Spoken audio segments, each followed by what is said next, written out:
आदर्श का की पोटली बन के तो रह जाएगी, लेकिन उसमें रियल लाइफ नहीं आएगी। रियल लाइफ तब आएगी जब आप असली जिंदगी उसमें लेके आए। असली जिंदगी दिखाने के दो पर्पज होते हैं। एक पर्पज ये होता है कि आप बिना बात के गिल्ट फीलिंग में ना रहे। जैसे कोई बाबा जी टाइप का बच्चा है, बचपन से बाबा जी बन गया था, ऐसे संस्कार मिले, बेटा ये बेटा वो, ये हवन कर लो, पूजा कर लो, ये कर लो, वो कर लो, और 8-10 साल का वो तिलक लगाने लग गया, 12 साल में छोटी भी हो गई उसकी। अब जब उसके मन में विचलन कभी जीवन में होगा ना, वो झेल नहीं पाएगा। वो इतना गिल्ट फीलिंग से भर जाएगा कि ये क्या हो रहा है मेरे साथ, जबकि ये सबके साथ हो रहा है। यथार्थवाद का फायदा है कि वो सबको बता देता है कि भाई नकली मत बनो, असलियत ये है, सबकी ये है, अपने स्वभाव को स्वीकार करो। हाँ, कोई गलत काम मत करो, लेकिन मैं कैसा हूं स्वभाव से, मनुष्य कैसा, ये तो पता होना चाहिए। और अगर सबका स्वभाव एक जैसा है तो मैं उसी बात को लेकर गिल्ट फीलिंग में, अपराध भावना से क्यों भरा रहूं, पाप की भावना मेरे मन में क्यों रहे कि मैं बुरा व्यक्ति हूं। जरूरत नहीं है, जरूरत नहीं है। और दूसरा, नकली आदर्शों, नकली महानताओं के चक्कर में क्यों पड़े, सहज क्यों ना रहे। जीवन में सबसे महत्वपूर्ण चीज है सहज रहना। मैं जैसा हूं, मैं अपनी प्रकृति के साथ सहज हूं, मुझे अपने आप से घिन नहीं आती है, और मुझे ये भी पता है कि महान नहीं हूं, ना मुझे महान होने का शौक है। मैं जैसा हूं वैसा हूं। मैं भगत सिंह नहीं बनना चाहता, मैं भगत सिंह नहीं हूं। मैं जो हूं मैं वही हूं, और मैं वही रहना चाहता हूं जो मैं हूं। मुझे किसी और की नकल नहीं करनी है, अपने जैसा होना है। यथार्थवाद मनुष्य को सहज बनाता है। जैसे हो, इसमें क्या दिक्कत है, बुरा क्या है। तो बड़ा आसान सा सवाल है, मैं एक दुनिया समानांतर में तो पूछता ही, अभी पूछ लेता हूं। आप में से कितने लोगों को आज तक प्रेम नहीं हुआ? किसी से हाथ खड़ा करें।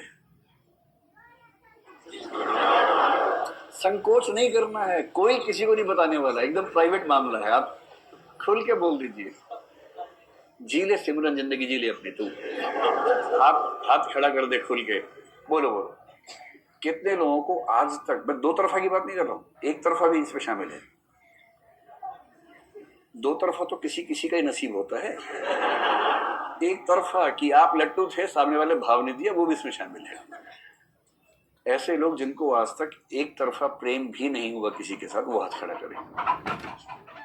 ऐसे लोगों की संख्या, शर्माइए मत, है ना, ऐसे मत कीजिए, चेहरा सामने। 1 2 3 4 5 6 7 8 9 10 लोग ऐसे, अच्छी बात है। 11, एक आप भी है, 11 लोग हैं, ठीक है। मतलब हुआ, लेकिन रोक के रखा, मैं उसकी बात नहीं कर रहा हूँ। कई बच्चे सीरियस होते कि नहीं अभी नहीं करना है, अभी नहीं करना है, पढ़ना है, नोट्स बनाने हैं, नहीं प्रेम हो रहा है लेकिन नहीं करना है। मैं उसकी बात नहीं कर रहा हूँ, उसको भी हम काउंट करेंगे, हुआ लेकिन आपने रोक लिया, मैनेज कर लिया, वो अलग बात है, ठीक है। फिर भी मान लेता हूँ 11 लोग ऐसे हैं। चलिए, और अब असली सवाल है, ये तो ट्रेलर था।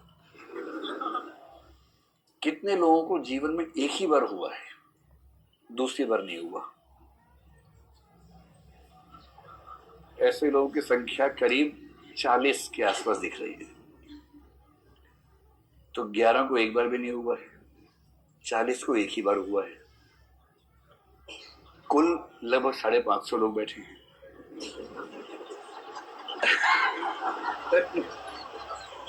तो अब धीरे धीरे संजू की तरफ बढ़ रहे हैं हम लोग। तो अब ईमानदार से, मतलब बिना संकोच के ईमानदार से हाथ खड़ा करके बता रहे हैं कितने लोगों को कम से कम 2 बार प्रेम हो चुका है। बेशक एक तरफा हो, हाथ खड़ा कर लीजिए, संकोच मत कीजिए। देखिए, इसमें भी हाथ ही खड़ा कर रहे हैं, कम से कम 2 में 2 3 4 8 10 सब शामिल हैं। अब कईयों ने हाथ खड़ा किया, हाँ अब हम एलिजिबल हुए 10 बोलते ही। अभी कई लोग हाथ नहीं खड़ा कर, संकोच लग रहा है उनको, शर्म आ रही है। देखिए, आदर्श ये है कि व्यक्ति को जीवन में केवल एक व्यक्ति से प्रेम होना चाहिए।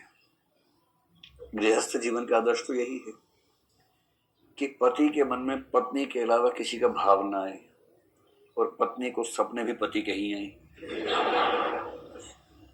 हालांकि कल ये बात हमने देख ली थी, ऐसा होता नहीं, अलग बात है। आदर्श तो यही है ना। अच्छा, हम अपने पेरेंट्स के बारे में अगर सोचे, हमारा मन करता है कि भगवान ऐसा ही हो, कि मेरे पापा को मेरी मम्मी के अलावा किसी से प्रेम नहीं होना चाहिए, कभी हुआ भी नहीं होगा। भगवान से प्रार्थना करते कि ना ही हुआ हो, ऐसी खबरें ना मिले जो चुभ जाए बाद में, तो ठीक है। कहीं बड़ी उम्र में पता लगे कि एक भाई और भी है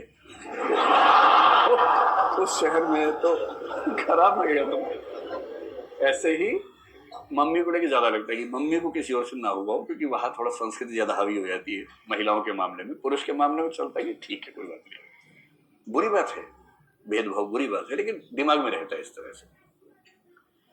लेकिन आप अपने जीवन में देख चुके होंगे, नहीं तो देख लेंगे आगे चलकर, कि ये कल्पना है, क्योंकि मन में विचलन होना बहुत सामान्य बात है। अब साहित्यकार क्या दिखाए अपनी कहानी में?